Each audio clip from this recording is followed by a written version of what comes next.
Good morning to all of you. मैं देवव्रत और आज बेटा हम आपको बीएससी सेकेंड ईयर केमिस्ट्री का अपना 17th लेक्चर यानी कि 17वां लेक्चर पढ़ाने जा रहे हैं। आज का बेटा जी हमारा टॉपिक होगा वर्नर का सिद्धांत, वर्नर्स थ्योरी। ठीक है बेटा जी, वर्नर का सिद्धांत। तो देखते हैं बेटा जी वर्नर का सिद्धांत क्या था, वर्नर्स थ्योरी। तो देखिए बेटा, सबसे पहले कोऑर्डिनेट कंपाउंड, सबसे पहले जो जटिल यौगिक होते हैं, उपसंयोजी यौगिक होते हैं, उनके स्ट्रक्चर क्या होते हैं, उनके स्ट्रक्चर कैसे होते हैं, यह बात बेटा जी सबसे पहले हमें वर्नर नामक वैज्ञानिक ने बताई थी। ठीक है बेटा जी, वर्नर नामक वैज्ञानिक ने बताई थी। जो वर्नर साइंटिस्ट थे सबसे पहले उन्होंने एक्सप्लेन किया था कि किसी कोऑर्डिनेट कंपाउंड का स्ट्रक्चर कैसा होगा और किसी कोऑर्डिनेट कंपाउंड का स्ट्रक्चर किन किन बातों पर डिपेंड करेगा। ठीक है बेटा, क्या ऐसे पॉइंट हैं जिनके आधार पर हम किसी कोऑर्डिनेट कंपाउंड का स्ट्रक्चर बना सकते हैं, ड्रॉ कर सकते हैं। तो बेटा जी उन्होंने कुछ काल्पनिक बातें यानी कि सोची गई बातें, जिन्हें कहते हैं हम अंग्रेजी में पोस्टुलेट्स दिए। उन्होंने कुछ पोस्टुलेट्स दिए, उन सभी पोस्टुलेट्स को हमने एक थ्योरी का नाम दिया, एक सिद्धांत का नाम दिया। ठीक है बेटा जी, तो उन पोस्टुलेट्स को हम कहते हैं वर्नर्स थ्योरी। क्या कहते हैं बेटा जी, वर्नर्स थ्योरी। तो वर्नर ने सभी कोऑर्डिनेट कंपाउंड के स्ट्रक्चर को एक्सप्लेन नहीं किया था। सबसे पहले बेटा जी वर्नर ने कोबाल्टैमिन ये कॉम्प्लेक्सेस थे। देखो जरा आप, कोबाल्टैमिन COCl3 × 6NH3। ठीक है बेटा जी, COCl3 × 5NH3, COCl3 × 4NH3, COCl3 × 3NH3। ये बेटा जी कोबाल्ट एमीन कंपाउंड है, कोबाल्टैमिन कंपाउंड है। इनके स्ट्रक्चर को सबसे पहले वर्नर ने एक्सप्लेन किया था कि इनका स्ट्रक्चर, इनकी संरचना, इनकी ज्योमेट्री क्या होगी। तो बेटा जी इन्हें हमने मॉडर्न फॉर्मूले द्वारा फॉर्मुलाइज करके बना दिया है। ये पहला है, दूसरा, तीसरा और ये चौथा। तो पहले को हमने कर दिया CONH3 का होल 6, CONH3 का होल 6 Cl3। ठीक है बेटा जी, दूसरे को कर दिया हमने CONH3 का होल 5, CONH3 का होल 5 Cl ब्रैकेट बंद Cl2। तीसरे को कर दिया हमने बेटा जी CONH3 का whole 4 Cl2 Cl। Last one कर दिया हमने CONH3 का होल 3 Cl3 ब्रैकेट बंद। ठीक है बेटा जी, तो इन कोऑर्डिनेट कंपाउंड के स्ट्रक्चर को सबसे पहले वर्नर ने एक्सप्लेन किया था। वर्नर ने समझाया था कि इनके स्ट्रक्चर कैसे होंगे और किस तरह से कोबाल्ट से अमोनिया और क्लोरीन, एमीन और क्लोराइडो दोनों लिगेंड जुड़े होंगे। ठीक है बेटा जी, तो इस थ्योरी को हमने कहा वर्नर्स थ्योरी, वर्नर का सिद्धांत। तो वर्नर नामक, लिख लीजिए, वर्नर नामक वैज्ञानिक था एक, ठीक है, जिसने 1893 में 1893 में कोबाल्ट एमीन के स्ट्रक्चर को एक्सप्लेन करने के लिए एक थ्योरी दी जिसे वर्नर्स थ्योरी कहते हैं। इस थ्योरी के अनुसार क्या है बेटा जी, इस थ्योरी के पोस्टुलेट्स निम्न हैं। क्या है? निम्न है। और पोस्टुलेट इन कंपाउंड के स्ट्रक्चर को एक्सप्लेन करने के लिए दिए थे, लेकिन आजकल हम वर्नर थ्योरी बहुत सारी कोऑर्डिनेट कंपाउंड के स्ट्रक्चर को समझने के लिए यूज करते हैं। ठीक है बेटा जी, तो ये थ्योरी क्या है, पोस्टुलेट नंबर 1 क्या है? तो पोस्टुलेट नंबर 1 है बेटा जी कि कोई भी कोऑर्डिनेट कंपाउंड होगा, कोई भी कोऑर्डिनेट कंपाउंड है तो उसमें एक क्या होगा, केंद्रीय परमाणु होगा, केंद्रीय परमाणु होगा। ठीक है, और वो केंद्रीय परमाणु क्या हो सकता है, क्या होता है जनरली, वो केंद्रीय परमाणु सदैव धातु होगा। क्या होगा? धातु होगा। अब वो परमाणु भी हो सकता है, आयन भी हो सकता है, यानी कि उस पर आवेश भी हो सकता है और न्यूट्रल भी रह सकता है। ठीक है, तो लिखा सबसे पहला पोस्टुलेट, प्रत्येक उपसंयोजी यौगिक में एक केंद्रीय परमाणु होता है जो सदैव धातु होता है। अच्छा समझ गए। दूसरी बात बेटा, जैसे इसमें दिख रहा है, हर किसी में एक सेंट्रल एटम है, कोबाल्ट कोबाल्ट कोबाल्ट कोबाल्ट। ठीक है, दूसरी बात, जो केंद्रीय परमाणु या आयन होता है ये, उसकी दो प्रकार की वैलेंसी होती है। उसकी बेटा जी संयोजकता दो प्रकार की होगी, ठीक है। तो पहला पोस्टुलेट, प्रत्येक कोऑर्डिनेट कंपाउंड में एक सेंट्रल एटम होता है जो सदैव मेटल होता है। उस मेटल एटम की दो प्रकार की वैलेंसी होती है। Number 1 primary valency, number 2 secondary valency, ठीक है बेटा जी। तो दूसरा पोस्टुलेट है कि सेंट्रल एटम या केंद्रीय परमाणु की दो प्रकार की वैलेंसी होती है। Number 1 primary valency, number 2 secondary valency. हमने बीच में काट दिया है, प्राइमरी वैलेंसी और सेकेंडरी वैलेंसी दोनों का कंपैरेटिव स्टडी किया है, ठीक है। Number 1 primary valency, number 2 secondary valency. तीसरी बात बताई बेटा जी इन्होंने, जो प्राइमरी वैलेंसी जो होती है बेटा जी, ये देखो प्राइमरी वैलेंसी क्या होती है। प्राइमरी वैलेंसी जो मेटल एटम होता है उस पर उपस्थित आवेश को बताती है, उस पर उपस्थित आवेश को दर्शाती है। यानी कि जो प्राइमरी वैलेंसी है वो सेंट्रल मेटल या सेंट्रल एटम पर उपस्थित आवेश को बताती है, ठीक है, कि इस पर इतना आवेश है।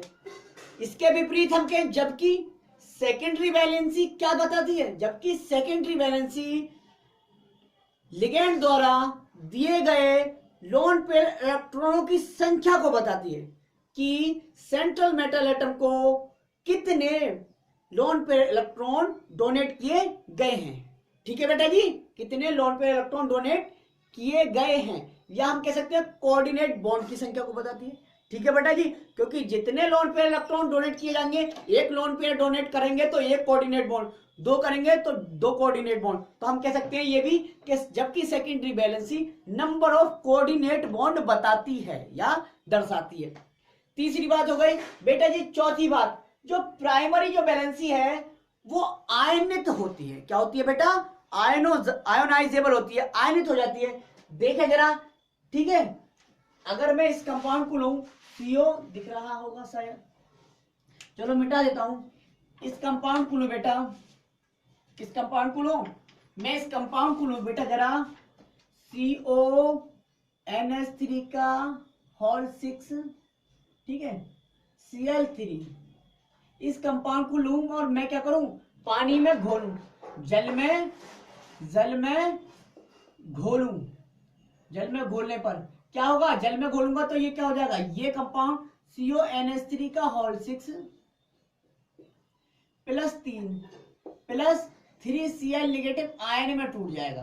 तो बेटा जी ये देखा आपने, कोऑर्डिनेशन स्फीयर वाला अब कतई नहीं टूटेगा, कितने ही पानी में घोलते रहो शाम तक आप, ठीक है, शाम तक, कितनी ही टाइम तक, तो अब ये नहीं टूटेगा, बस टूट गया।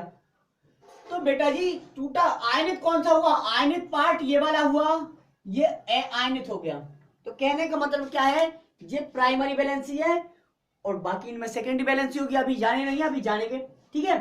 तो यही बात बोली हमने, प्राइमरी वैलेंसी वाल को बेटा जी आयोनाइजेबल होती है, जबकि सेकेंडरी वैलेंसी नॉन आयोनाइजेबल होती है। इसका मतलब सेकेंडरी वैलेंसी यहां पर ही होगी, ठीक है। तो सेकेंडरी वैलेंसी नॉन आयोनाइजेबल होती है। 4 बात सीख गए बेटा जी। अब 5वीं बात इन्होंने क्या बताई, बर्नर ने क्या बताया कि प्राइमरी वैलेंसी जो होती है बेटा नॉन डायरेक्शनल होती है, अदिशात्मक होती है। प्राइमरी वैलेंसी बच्चों नॉन डायरेक्शनल होती है, जबकि सेकेंडरी वैलेंसी डायरेक्शनल होती है, क्योंकि कोऑर्डिनेट बॉन्ड जो बनेगा बेटा जी, कोऑर्डिनेट बॉन्ड बनता है, डायरेक्शन होती है। ये इससे पता चल गया, यहाँ पे क्या होगा, यहाँ पे क्या होगा बेटा जी, डोनर एटम, यहाँ पे एक्सेप्टर, यहाँ पे देने वाला और यहाँ पे लेने वाला, सदैव देने वाले से लेने वाले की ओर को क्या बनता है, कोऑर्डिनेट बॉन्ड। तो कोऑर्डिनेट बॉन्ड की एक डायरेक्शन होती है, तो कोऑर्डिनेट बॉन्ड कौन बनाते हैं, सेकेंडरी वैलेंसी। तो इसलिए हमने कह दिया सेकेंडरी वैलेंसी क्या होती है, डायरेक्शनल होती है, जबकि प्राइमरी वैलेंसी नॉन डायरेक्शनल होती है, अर्थात अदिशात्मक होती है। हो गया बेटा जी। अब बेटा छठी बात देखें, छठा पोस्टुलेट इन्होंने क्या बताया, छठी काल्पनिक बात थी, प्राइमरी वैलेंसी बेटा जी किससे संतुष्ट होती है, तो primary valency generally negative ion से संतुष्ट होती है, सेटिस्फाइड होती है। प्राइमरी वैलेंसी निगेटिव आयन से सेटिस्फाइड होती है, जबकि सेकेंडरी वैलेंसी नेगेटिव या न्यूट्रल स्पीसीज से, या तो नेगेटिव से भी सेटिस्फाइड होती है या न्यूट्रल से भी क्या हो सकती है, सेटिस्फाइड हो सकती है। न्यूट्रल आयन या सॉरी नेगेटिव आयन या न्यूट्रल स्पीसीज से सेटिस्फाइड होती है, संतुष्ट होती है। ठीक है बेटा जी। अगली 7वीं बात है बेटा जी, प्राइमरी वैलेंसी को सेंट्रल मेटल की ऑक्सीकरण संख्या भी कहते हैं। मतलब प्राइमरी वैलेंसी किसके बराबर होगी, oxidation state of central metal atom और आयन किसके बराबर होगी, केंद्रीय धातु परमाणु या आयन के ऑक्सीकरण संख्या के बराबर होगी। इसलिए प्राइमरी वैलेंसी इज कॉल्ड, क्या कह दिया हम, ऑक्सीडेशन स्टेट ऑफ मेटल। जबकि सेकेंडरी वैलेंसी, तो बेटा जी सेकेंडरी वैलेंसी कोऑर्डिनेशन नंबर को बताती है, उपसह संयोजन संख्या। और उपसह संयोजन संख्या का मतलब है जितने कोऑर्डिनेट बॉन्ड बनेंगे उसकी उतनी उपसह संयोजन संख्या यानी कि कोऑर्डिनेशन नंबर होगी।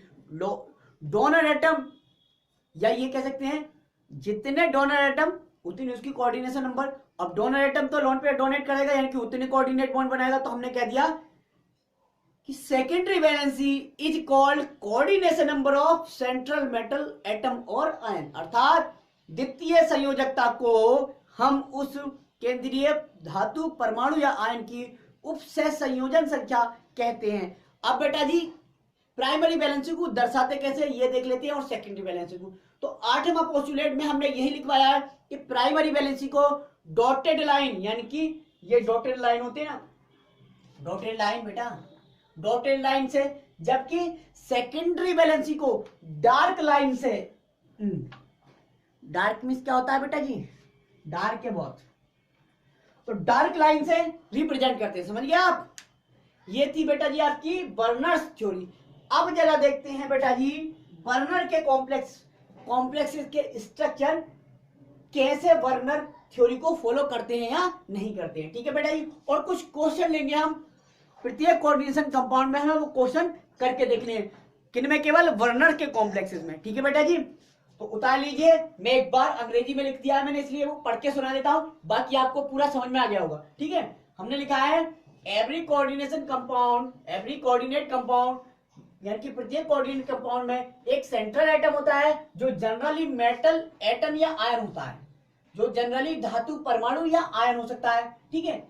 दूसरा, धातु परमाणु या आयन की दो प्रकार की वैलेंसी होती है, number 1 primary valency, number 2 secondary valency. Primary valency में हमने लिख दिया है, तीसरी बात, प्राइमरी वैलेंसी क्या करती है, show charge on metal atom या ion. Primary valency show charge on metal atom और आयन, यानी कि प्राइमरी वैलेंसी मेटल एटम पर उपस्थित आवेश को दर्शाती है, जबकि secondary valency show number of lone pair electron donated bye ligand. Secondary valency show करती है, दर्शाती है number of lone pair electrons, lone pair इलेक्ट्रॉनों की संख्या को डोनेटेड बाय लिगेंड, लिगेंडों द्वारा दिए गए लोन पेयर इलेक्ट्रॉनों की संख्या को बताती है। ठीक है। चौथा पोस्टुलेट है प्राइमरी वैलेंसी आयोनाइजेबल होती है, जबकि सेकेंडरी वैलेंसी नॉन आयोनाइजेबल होती है। पांचवी बात है प्राइमरी वैलेंसी नॉन डायरेक्शनल होती है, जबकि सेकेंडरी वैलेंसी डायरेक्शनल होती है। छठी बात है प्राइमरी वैलेंसी निगेटिव आयन द्वारा संतुष्ट होती है, जबकि सेकेंडरी वैलेंसी क्या होती है, निगेटिव आयन या न्यूट्रल स्पीसीज द्वारा सेटिस्फाइड होती है। सातवीं बात है बेटा जी प्राइमरी वैलेंसी ऑक्सीडेशन स्टेट कहलाती है मेटल की, जबकि प्राइमरी वैलेंसी ऑक्सीडेशन स्टेट कहलाती है मेटल की, जबकि सेकेंडरी वैलेंसी मेटल की कोऑर्डिनेशन नंबर कहलाती है, उपसह संयोजन संख्या कहलाती है। आठवीं बात है प्राइमरी वैलेंसी को डॉटेड लाइन से रिप्रेजेंट करते हैं, जबकि सेकेंडरी वैलेंसी को डार्क लाइन से रिप्रेजेंट करते हैं। ठीक है बेटा जी। ये थी आपकी थ्योरी। अब देखते हैं बेटा, देखते हैं क्या होता है। आई होप आपको समझ में आ गया होगा। 7-8 बेटा जी हमने कुल बातें बताई हैं, और वो 7-8 बातें क्रम से, बिल्कुल क्रम से जा रही हैं, आराम से। सबसे पहले प्रत्येक कोऑर्डिनेट कंपाउंड में एक सेंट्रल मेटल होता है, आपको पता ही है। अब उस सेंट्रल मेटल की बेटा दो प्रकार की वैलेंसी होगी, ठीक है, प्राइमरी और सेकेंडरी। अब प्राइमरी वैलेंसी किसे शो करेगी, चार्ज को। सेकेंडरी वैलेंसी किसे शो करेगी, लोन पेयर इलेक्ट्रॉनों की संख्या को, कितने मेटल को लोन पेयर इलेक्ट्रॉन डोनेट किए।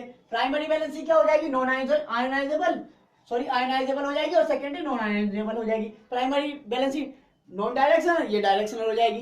ये सब सारे पोस्टुलेट थे। अब देखो जरा क्वेश्चन है, एक कंपाउंड ले लें हम, एक कंपाउंड ले लें CONH3 का, बेटा जी CONH3 का होल 6 कोऑर्डिनेट स्पेयर बंद Cl3। ये कॉम्प्लेक्स है, इसमें क्वेश्चन हमारे ये हैं, हर कोऑर्डिनेट कॉम्प्लेक्स में हमें यही क्वेश्चन सॉल्व करके देखने हैं। यदि ये सॉल्व करने आ गए तो सही है। ठीक है बेटा जी, पहला है, बताइए क्वेश्चन है, charge on CO cobalt, charge on cobalt या charge on central metal, charge on central metal. बेटा जी चार्ज कितना है पहला ज्ञात करना है कि सेंट्रल जो मेटल है कोबाल्ट है सेंट्रल मेटल, उस पर आवेश कितना है। दूसरा क्वेश्चन हमारा होगा बेटा, जब चार्ज पता चल जाएगा तो आप प्राइमरी वैलेंसी, तो क्या है primary and secondary valency, primary and secondary valency. Primary valency क्या है और सेकेंडरी वैलेंसी क्या है ऑफ कोबाल्ट, कोबाल्ट की प्राइमरी और सेकेंडरी वैलेंसी क्या है ये बताना है बेटा जी, क्योंकि सेंट्रल मेटल की प्राइमरी और सेकेंडरी वैलेंसी बतानी पड़ेगी।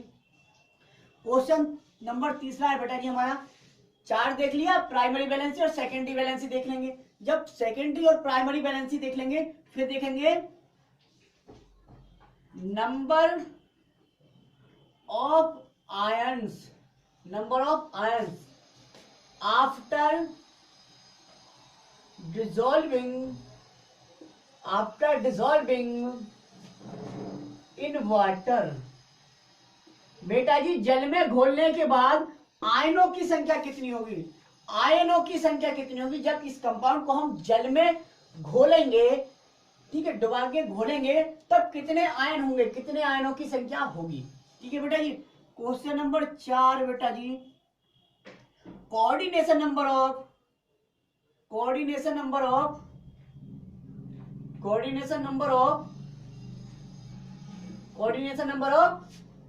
कोबाल्ट, कोबाल्ट की उपसंयोजन संख्या कितनी होगी।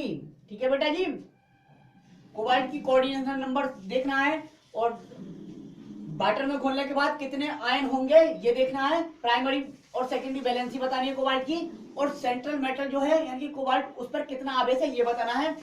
पांचवा और last question but not least क्या है, स्ट्रक्चर क्या होगा, स्ट्रक्चर ऑफ किसका CONH3, इसकी संरचना क्या होगी कार्बन-6 और Cl3। ये बेटा जी हमारे क्वेश्चन है, कुछ ये क्वेश्चन सॉल्व करेंगे। इसी तरह से हम जितने भी बर्नर कॉम्प्लेक्स दिए उन सभी में यही क्वेश्चन सॉल्व करेंगे हर बार, 1 2 3 4 5 ये क्वेश्चन उतार लीजिए, क्योंकि इतनी ही जानकारी क्या है आपके लिए सफिशिएंट है। ठीक है बेटा जी, हो गया। अब देखते हैं हम एक एक क्वेश्चन सॉल्व करते हैं। ठीक है बेटा, एक एक क्वेश्चन सॉल्व करते हैं। देखो जरा, एक एक क्वेश्चन सॉल्व कर रहे हैं बेटा। सबसे पहले पूछा है बेटा जी आवेश कितना है कोबाल्ट पर, तो आवेश कैसे निकालें, आवेश कैसे निकालें, तो बेटा जी हमने आपको बताया था बीएससी सेकेंड ईयर में, अभी बताएंगे। ठीक है, फर्स्ट ईयर से वैसे ऑक्सीडेशन स्टेट 12th में भी निकाली होंगे या 11th में निकाली होंगी। ठीक है, तो जिस पर आवेश निकालना होता है उस पर आवेश x मानते हैं। क्या मानते हैं, x। तो माना कोबाल्ट का आवेश क्या है बराबर x, तो यहां पे क्या लिख देंगे हम कोबाल्ट की जगह x, बाकी सभी को जोड़ते जाओ जिस पे जितना आवेश होता है। तो बेटा जी हमने लिगेंड इसीलिए पढ़ाए हैं, NH3 न्यूट्रल लिगेंड है, न्यूट्रल लिगेंड का मतलब इस पर 0 आवेश है, तो इस पर 0 आवेश है तो हर किसी का आवेश जोड़ रहे हैं, तो पहले कोबाल्ट का आवेश x मान के, ठीक है, उसे NH3 के आवेश में जोड़ दिया। NH3 का होता है 0, अब है कितने 6, तो 6 से गुणा हो जाएगी, प्लस ये क्लोरीन है ना बेटा, क्लोरीन, तो क्लोरीन है बेटा जी, क्लोराइडो लिगेंड है, तो यहाँ पे लिगेंड की तरह तो है नहीं, तो Cl पे कितना चार्ज होता है, देखो Cl नेगेटिव लिगेंड लिखवाया था मैंने, नेगेटिव लिगेंड उसके ऊपर एक चार्ज लिखवाया होगा, तो ये वास्तव में फॉर्मल चार्ज है इसका। ठीक है, तो यहाँ पे -1 होता है क्लोरीन का, कितना -1। अब क्लोरीन है कितने बेटा जी 3 है, 3 से गुणा बराबर। अब बताइए कोबाल्ट का ये जो कंपाउंड है या आयन है, तो आयन जब होगा जब इस पे कुछ चार्ज होता है, लेकिन अब तो ये कंपाउंड की फॉर्म में है, यौगिक की फॉर्म में। तो यौगिक की ऑक्सीकरण अवस्था या ऑक्सीकरण संख्या बराबर होती है 0। तो यहाँ पे 0 लगा देंगे बराबर में। तो आप कैलकुलेट कर लो, x प्लस 0 छक्का 0 हो गया बेटा, प्लस और माइनस, ये चलो प्लस 1 दिया 3 माइनस के 3 हो गया बराबर 0, और प्लस माइनस माइनस हो जाएगा, यानी कि x माइनस 3 बराबर 0। तो x बराबर बेटा जी +3, ये आ गया। अब x किस पर फॉर्मल चार्ज बनाया, किसका आवेश बना है, कोबाल्ट का, यानी कि कोबाल्ट पर कितना आवेश है, +3 आवेश है। कितना आवेश, कोबाल्ट पर बेटा जी कितना आवेश है, +3। ये एक क्वेश्चन सॉल्व हो गया। दूसरा था कोबाल्ट की प्राइमरी वैलेंसी और सेकेंडरी वैलेंसी। तो बेटा जी प्राइमरी वैलेंसी क्या बताती है, आवेश को बताती है। तो बेटा जी इस तरह से कोबाल्ट की प्राइमरी वैलेंसी भी क्या हो गई, प्राइमरी वैलेंसी, यानी कि प्राइमरी वैलेंसी बराबर पीवी से रिप्रेजेंट कर दूं, हो गई 3, प्राइमरी वैलेंसी 3 हो गई। दूसरा क्वेश्चन था बेटा जी सेकेंडरी वैलेंसी। तो सेकेंडरी वैलेंसी किसे शो करती है, किसे एक्सप्रेस करती है, सेकेंडरी वैलेंसी। तो सेकेंडरी वैलेंसी बताती है कितने लोन पे इलेक्ट्रॉन डोनेट किए गए, यानी कि डोनेटेड लोन पे इलेक्ट्रॉनों की संख्या या डोनर एटमों की संख्या। तो बेटा जी कोऑर्डिनेशन स्फीयर के अंदर वाले ही तो कोऑर्डिनेट बॉन्ड बनाते हैं। तो NH3 6 है, कितने 6 NH3 है, इसलिए 6 डोनर एटम हो गए, क्योंकि नाइट्रोजन होता है एक NH3 में डोनर एटम, ऐसा तो होता नहीं है। तो 6 NH3 में 6 नाइट्रोजन डोनर एटम, इसलिए 6 कोऑर्डिनेट बॉन्ड बनेंगे, और 6 कोऑर्डिनेट बॉन्ड बनेंगे तो सेकेंडरी वैलेंसी क्या हो गई 6। तो सेकेंडरी वैलेंसी क्या हो गई बेटा जी, सेकेंडरी वैलेंसी हो गई 6। पता चल गया बेटा जी, 2 क्वेश्चन सॉल्व हो गए। तीसरा क्वेश्चन था कि अगर हम जल में घोलें बेटा जी, इसे जल में घोलें तो कितने आयन बनेंगे, जल में घोलें तो कितने आयन बनेंगे, उतार लीजिएगा। जल में घोलें, अब देखो जल में घोल के दिखाएंगे आपको, जल में घोलें तो कितने आयन बनेंगे, number of ions after dissolving in water. तो जल में घोल रहे हैं, मान लो हम यहाँ जल मिला दिया और जल में इसे घोल रहे हैं, तो ये टूटेगा बेटा CONH3 का होल 6, ठीक है, +3 Cl नेगेटिव आयन। अब बेटा जी ये कितने आयन है, ये एक ही आयन तो है, एक आयन। ये कितने आयन है, तो ये संख्या दी रखी है 3, तो ये कितने हैं 3 आयन। तो एक आयन और 3 आयन मिलके कितने हो गए 4 आयन, 4 आयन। तो टोटल आयन अगर हम देखें तो इसमें कितने आयन मिलेंगे, हमें प्राप्त होंगे जल में घोलने के बाद, 4 आयन। कितने आयन, 4 आयन, ठीक है बेटा जी। तो 4 आयन हो गए, आयनों की संख्या कितनी हो गई 4, 3 क्लोराइड आयन है और एक CONH3 का होल 6 +3, ठीक है, ये आयन है, एक कॉम्प्लेक्स आयन और 3 कैसे आयन है, सिंपल आयन है। अब देखो बेटा अगला क्वेश्चन था हमारा क्या, अगला क्वेश्चन था कोऑर्डिनेशन नंबर कितनी है कोबाल्ट की। तो जितनी सेकेंडरी वैलेंसी होती है उस वो क्या कहलाती है, कोऑर्डिनेशन नंबर कहलाती है। तो सेकेंडरी वैलेंसी थी 6, तो कोऑर्डिनेशन नंबर उपसय संयोजन संख्या C4 coordination N4 number, coordination number हो गई 6, ठीक है, कोबाल्ट की। अब है स्ट्रक्चर देखे बेटा जी, स्ट्रक्चर देखो जरा, क्योंकि 6 लिगेंड है तो ऑक्टाहेड्रल स्ट्रक्चर बनाएगा, और ऑक्टाहेड्रल CO ये हो गया।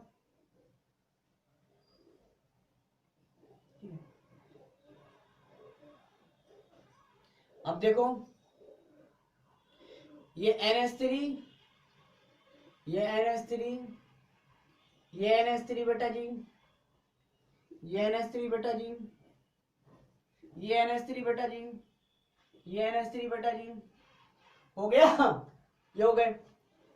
तो 6 जो NH3 थे बेटा जी वो क्या थे, सेकेंडरी वैलेंसी थे, मतलब वो डार्क लाइन से रिप्रेजेंट कर दिया हमने। और 3 क्लोरीन जो थे वो प्राइमरी वैलेंसी थे, और प्राइमरी वैलेंसी नॉन डायरेक्शनल होते हैं, कहीं भी लगा दो, कहीं भी लगा दो, 3 कहीं भी लगा सकते हैं बेटा जी आप, कहीं भी लगा दो बेटा जी आप, कहीं भी लगा दो, चलो यहां भी लगा दो। तो बेटा जी ये स्ट्रक्चर हो गया CONH3 का और 6 Cl3। यहां पे ये क्या कर रहे हैं NH3, ये सेकेंडरी वैलेंसी, सेकेंडरी वैलेंसी और ये बेटा जी प्राइमरी वैलेंसी, प्राइमरी वैलेंसी को शो कर रहे हैं। तो इसलिए प्राइमरी वैलेंसी 3 देखी थी आपने इसमें और सेकेंडरी वैलेंसी 6 देखी थी। बेटा जी ये क्वेश्चन वर्नर के माइंड में कैसा आया होगा कि ये हो सकता है? तो बेटा जी इसके पीछे एक कहानी है। कहानी हमारे सर ने हमें सुनाई थी बेटा जी, हम आपको सुनाते हैं। ऐसा नहीं है कि सत्य ही कहानी हो सकता है उन्होंने हमें अच्छा समझाने के लिए सुनाई हो। तो इसलिए बेटा जी हम भी से, ताकि आप इससे रिलेट कर दें, उस कहानी को रिलेट करके एकदम आप कभी नहीं भूलेंगे। वो हुआ क्या था बेटा जी, एक बार बर्नर बहुत परेशान हो गए कि उन्हें ये समझ में नहीं आ रहा था। NH3 का समझ गया चलो कि NH3 ऐसे जुड़ रहे होंगे, फिर Cl कैसे, ये Cl कैसे जुड़ गए, मतलब NH3 मान लो किसी बॉन्ड से जुड़ गए तो Cl फिर कौन से बॉन्ड से जुड़े होंगे, दिमाग खराब उनका। तो बेटा जी एक दिन उन्हें इनविटेशन मिला, न्योता मिला, दावत मिली। तो दावत में वो अपनी पत्नी को साथ लेके गए। तो पत्नी को साथ लेके गए तो बेटा वहां पे दावत में क्या हुआ, सब लोग दावत खा रहे थे, वो भी दावत खा रहे। तो उसी समय उनकी पत्नी अपने जो मतलब कॉलेज के फ्रेंड होते हैं उनसे मिली। और वो आपस में जब मिलते हैं बेटा इतने सालों बाद तो आपस में बातें चलती हैं, क्योंकि कॉलेजियस होते हैं, साथी होते हैं। तो जब आपस में बात करें तो ये बात बेटा वर्नर को नागवार गुजरी, मतलब उन्हें अच्छी नहीं लगी। उन्हें अच्छा नहीं लगा कि उनकी पत्नी किसी और के साथ बातें कर रही है, लेकिन वो ये थोड़ी ना जानते कि उनका रिश्ता क्या है, वो दोस्त हैं, ठीक है। तो उन्हें अच्छा नहीं लगा। खैर वो पार्टी से आ गए, वहां तो नहीं कहा उन्होंने, पार्टी से आए तो उन्होंने ये कहा, ये बताइए आप उनसे ऐसे क्यों बातें कर रही थी? तो उन्होंने कहा देखिए ये संसार है, इस संसार में 2 तरह के रिश्ते होते हैं, एक मजबूत रिश्ते और दूसरे कमजोर रिश्ते। आप जो मेरे से बंधे हुए हो वो रिश्ता बहुत मजबूत है, वो रिश्ता बहुत मजबूत है, लेकिन वो रिश्ता भी है, वो उस समय था, वो दोस्त था, तो मतलब वो कमजोर रिश्ता है, वो कमजोर रिश्ता है।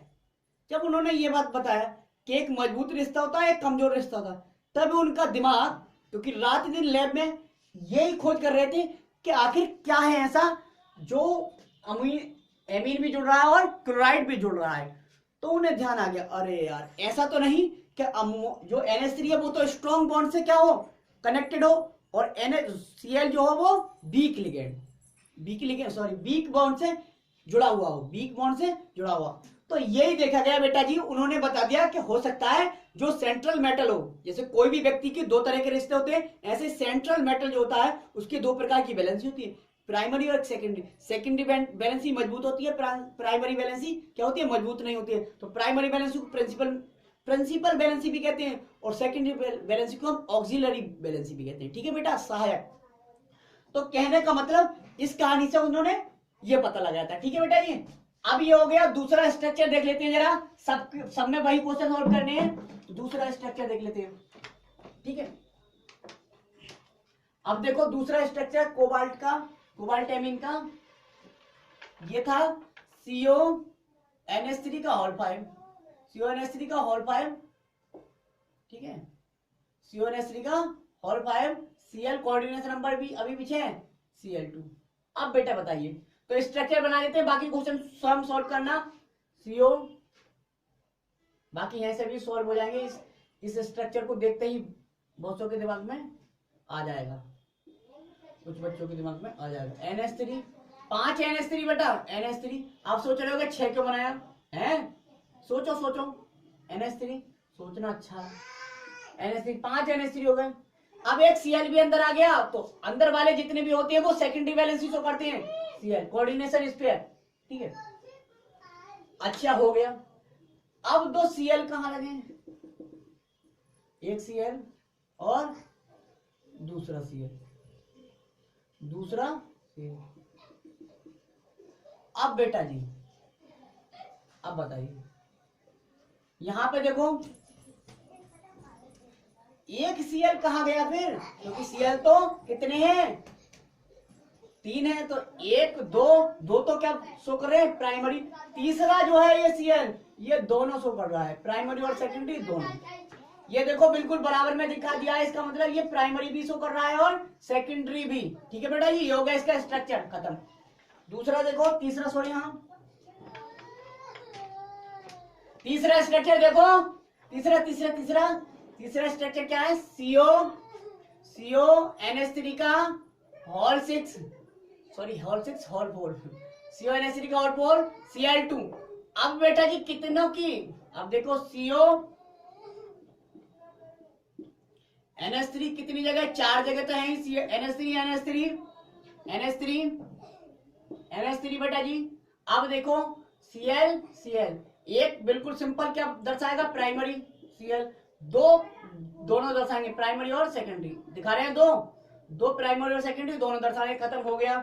तीसरा यानी कि लास्ट, सॉरी चौथा है, 3 हो गए। अब चौथा देखो जरा, चौथा ये था बेटा जी, सब में ये जितने क्वेश्चन पहली बार सॉल्व करे थे सब में ये क्वेश्चन सॉल्व करके देखो, ठीक है। CO NH3 का होल 3 Cl3, ठीक है बेटा जी। अब देखो इसमें CO, सॉरी गलत बन गया थोड़ा, देखो जरा CO NH3